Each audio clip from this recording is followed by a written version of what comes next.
Okay na. Babayad na lang. Mami, nakita ko ulit si tatay dito. Nagbebenta ng ano.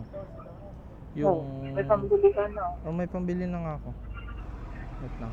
Wala kang nilagyan na. Meron na.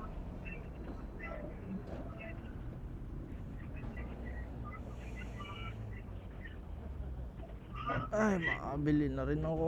Kailangan ko yarn.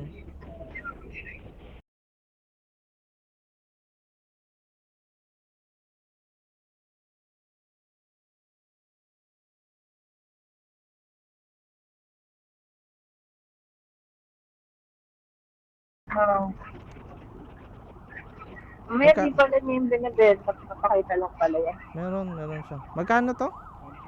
150? Oh, 150 ang fiber duct. Oo. Tapos may panyo pa siya dito eh.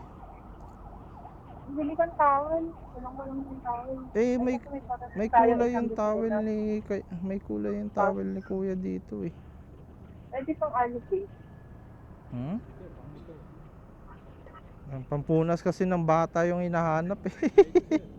Ito? Ano yun? Sige, okay na po to. Thank you. Salamat po. Kasya kaya? Kasya! Dagdagan ko nga itong ano kay tatay. Tayo. Ano nga?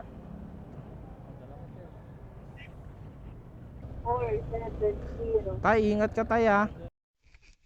Hindi na ako nalulungkot kasi natulungan ko na sa tatay na hindi ko nagawa ng una. Sana po't nakakita kayo ng ganitong pagkakataon. Kaya maya lumapit para bumili. Kahit na maliit lang, nandiyan lang yan para sa inyo. Sobrang laking tulong na yan para sa kanila.